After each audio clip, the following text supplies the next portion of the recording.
Hold the phone. Oh my gosh, I did not see that coming. I cannot put this book down.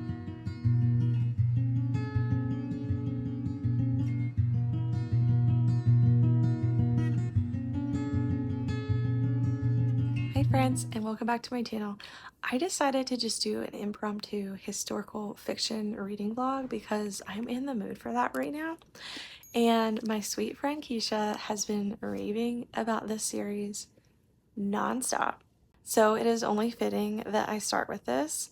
And I decided to include The Stolen Queen in this as well because it is a new release and I have to return that to the library at some point. So I am going to go ahead and read those. If I have time for a third one, I will try. I think it's I Must Betray You. I forget the author's name, but I'll place it here. If I have time, I'm going to try to read this one because this has also been on my radar for a while and was a pick 12 from my friend Bethany. I'm going to see how this goes and I will keep you guys updated.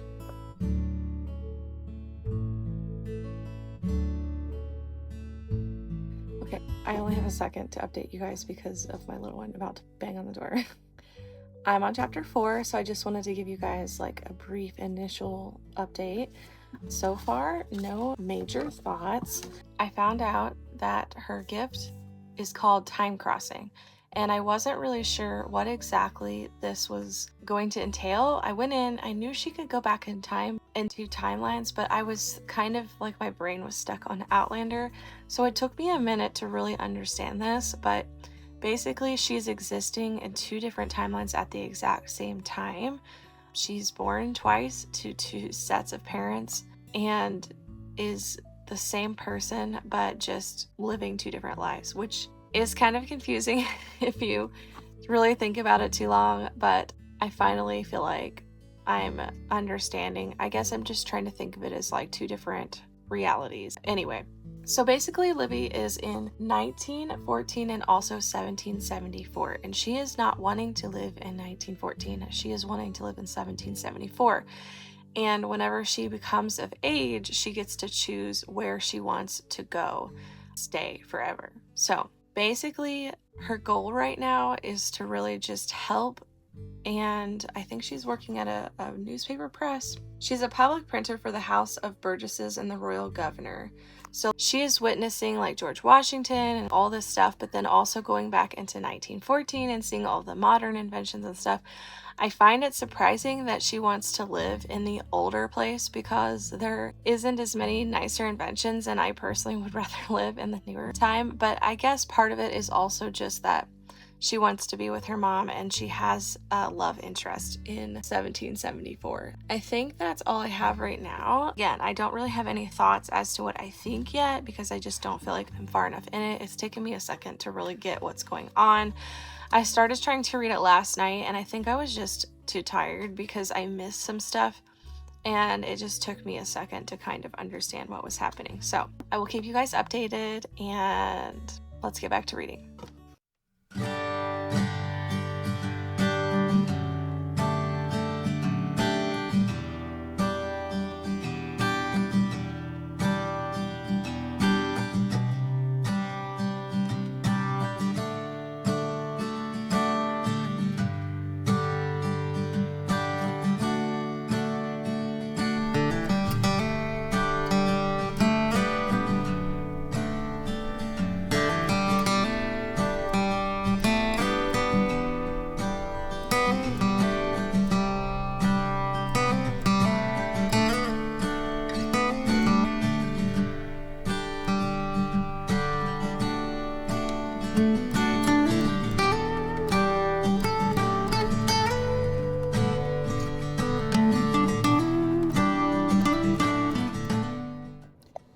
I'm coming to you guys with a car update. We know we don't love these, but you know, this is when I can update you without kids screaming because they're all home from school, so it's hard to find quiet time.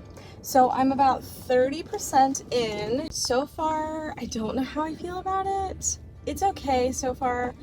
I think I have very specific taste to like historical time periods, and I don't particularly care about this set time period in this history.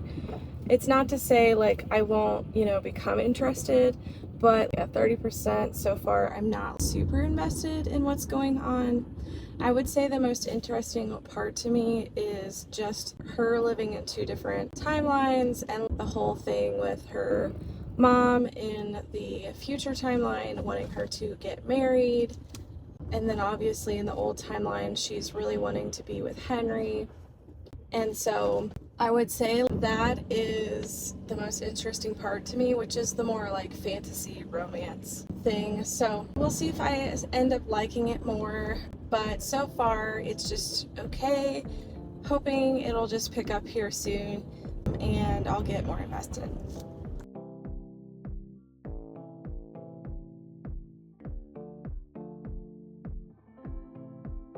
Okay, it's a little loud, I apologize, but I wanted to update really quickly. This is the only area I could. I just wanted to read this quote because I thought this quote was so good. Let me find it. This is when her mother was talking to her in 1774, and she says to her, "Freedom isn't stagnant or guaranteed. It lives and breathes and must be defended constantly. Don't take it for granted. Fight for it, both in public and private spheres of your life, and always look for ways to help." She continued, almost feverish in her instructions. "That is one of our greatest purposes upon this earth, to be helpers." I just thought that quote was so beautiful and I had to share my thoughts. I'm at 85% so far and I'm really, really enjoying it. It's tracking to be probably like a 3.5 star because the beginning I wasn't as invested.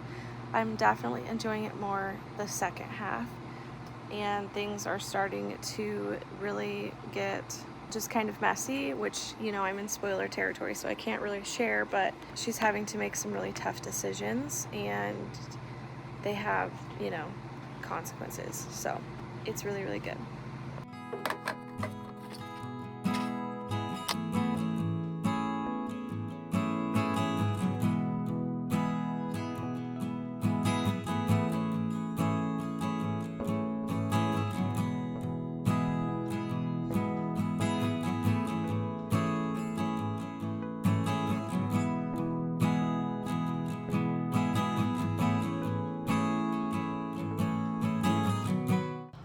Hold the phone. What just happened? Oh my gosh, I did not see that coming. I'm shook. Like, I'm listening to the book while mowing and I just had to stop and oh my gosh. What? 4 stars. I was gonna give it 3.5, but the ending is all I have to say. 4 stars. We'll definitely be continuing. And I'm shook. That is all.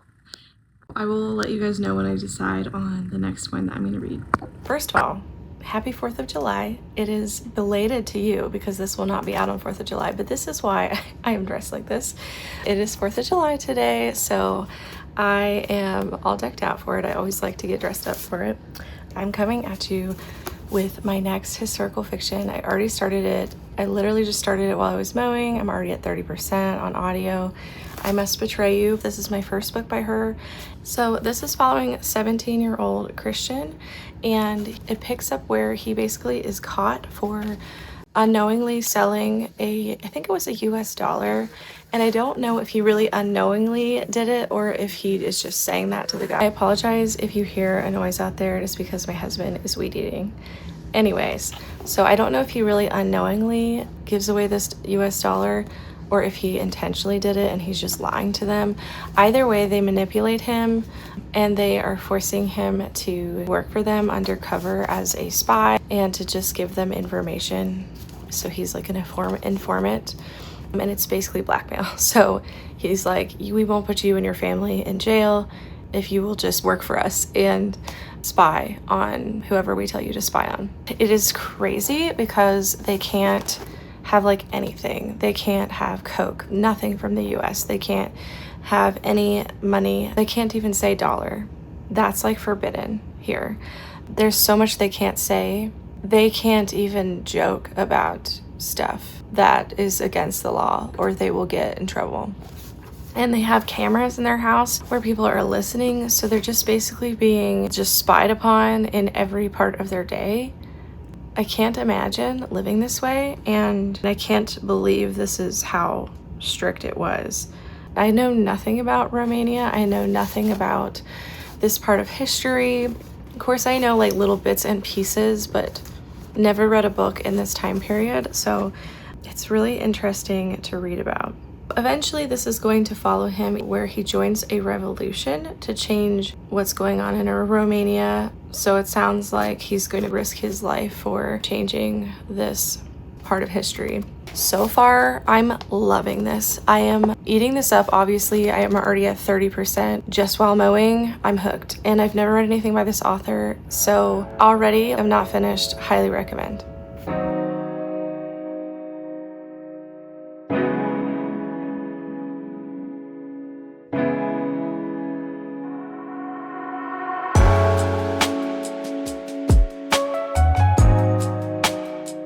Hi guys, I am about 65% into Let's Betray You. I'm still loving it. I've basically just done purely audio. The audio is fantastic, so I highly recommend reading that way. Thoughts are pretty much still the same. It is very emotional. It's very sad. There has just been a major turn in the plot, so things are really starting to shift. I just feel so bad for Christian. I feel like pretty much everything that could go wrong has gone wrong in his life. Really just everyone who lives in Romania. Like, I just feel so bad for them. So anyway, I'm going to do my workout routine. Say workout because, by the way, this is my air dried shower hair, so it's not great. We're gonna just pretend like it's fine. Okay, but it is basically my PT routine because I have back and shoulder and rib pain on my left side that has been going on for over a year. I have been going to PT for a while now, trying to figure out, ways to help it. I have had all the tests done imaginable and found no answers. So I will film a little of that, and I will update you guys when I finish.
This part in the author's note.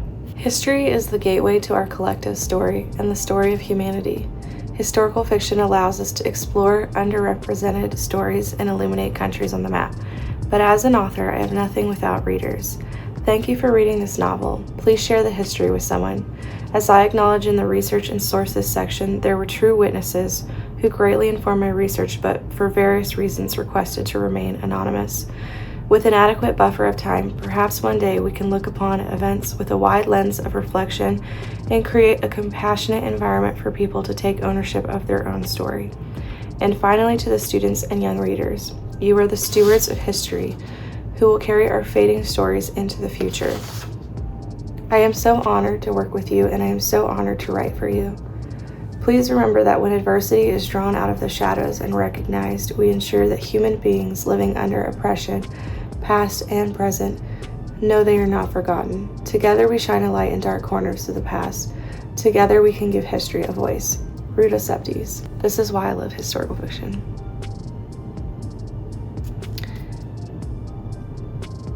There's not a lot of words to describe this book and how devastating it is. Just read it, and I have found a new historical fiction author that I will be reading all of her books from. This was incredible writing. It was very impactful. It was very sad. It was very moving. And it's a part of history I really didn't know much about. That's all I have to say. Okay, this video has become a little longer than I had planned, but because I DNF'd, and then I ended up reading this and not even getting any footage of it, so I'm gonna add one last book at the end of this. Plus, this is a second in the series, so I didn't really want to talk too much about it and spoil it, so that's another reason I'm not really including this as much in this video. But this is the second book in Outlander, and I'm 75% into it, so I should finish it in the next day or so. So this is following her story as she is partly in Scotland but also France, and there is some different timelines going on. This one is not my favorite in the series, and I felt the exact same way when I watched the show, but I still am enjoying it overall. I would just say that there is a lot of lulls for me in this one in the middle, specifically in the France area. I just am not as invested in that storyline as I am in the Scotland timelines, and it's hard to talk again because this is a second book. So that's another reason I'm gonna include a different book, is because I can't say too much about this. So it'll probably be like, I'm guessing right now, 3.5, 4 stars. Like I said, overall, I am enjoying it, but there is a lot that I feel like kind of drags. So this is not actually where I'm at because, again, I'm 75% in. So I would say, because I'm using audio, I don't really know exactly where that is right now. It's probably like right there that I have left. So I'm gonna go ahead and finish that up audio wise when I drive in the car here soon. I have worship practice tonight. And so lastly, I wanted to go ahead and show what book I think I'm going to start next for this historical fiction vlog. This is a pick 12 for me by Corinna, and she's going to be very excited that this is included in this. This is The Dream Daughter by Diane Chamberlain. I have never read anything by this author, but I figured it was fitting in this video that I try 3 different new authors that I've never read from before, because I just think that's really fun to like have those all in one, so you get a wide range of authors. And this one says, a young woman widowed by the Vietnam War receives the news that her unborn baby girl has a heart defect. She is devastated. It is 1970, and she is told that nothing can be done to help her child. But her brother-in-law, a physicist with a mysterious past, tells her that perhaps there is a way to save her baby. What he suggests is something that will shatter every preconceived notion that Carly has, something that will require a kind of strength and courage she never knew existed. Something that will mean an unimaginable leap of faith on Carly's part, and all for the love of her unborn child. And then it says, The Dream Daughter is rich, genre-spanning, breathtaking novel about one mother's quest to save her child, untie her family, and believe in the unbelievable. Diane Chamberlain pushes the boundaries of love and science to deliver a novel that you will never forget. So sounds like a genre blend, sounds emotional, sounds like a read for moms, and so I am very, very excited about this, and I have a feeling I will probably cry in this, so here's to that. Hopefully I end up loving it, and I will give you guys more updates on this one. I promise. And then I will let you know my final rating for Outlander 2.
Hello, I'm coming at you guys with a horrible angle. Let me tilt you up.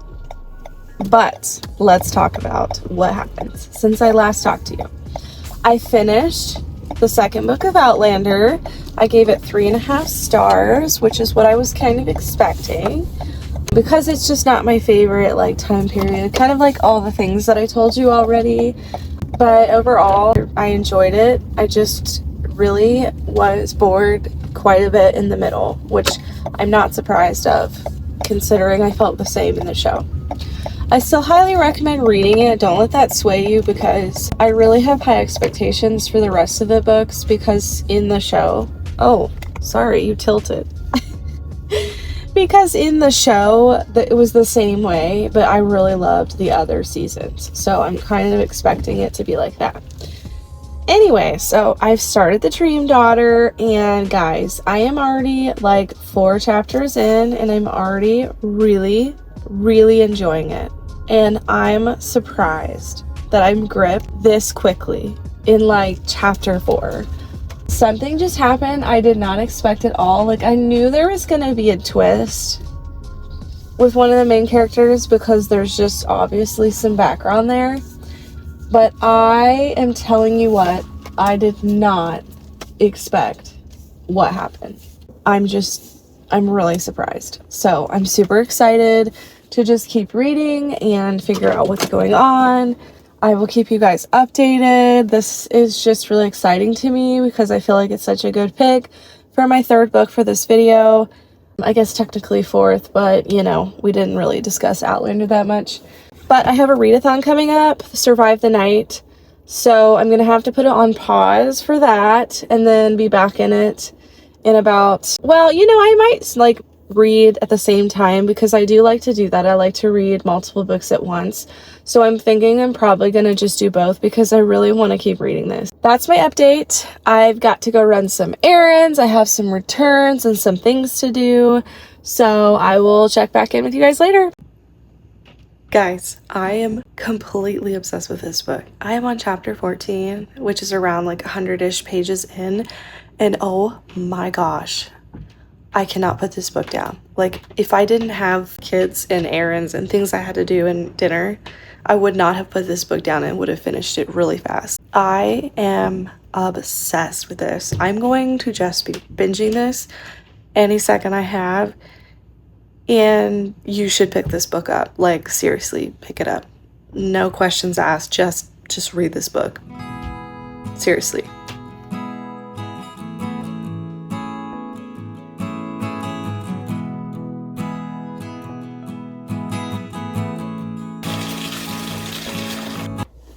Okay, it is finally time to wrap up this vlog. I have made this vlog over a couple months worth. I finished this book in 2 days. I am absolutely obsessed with it.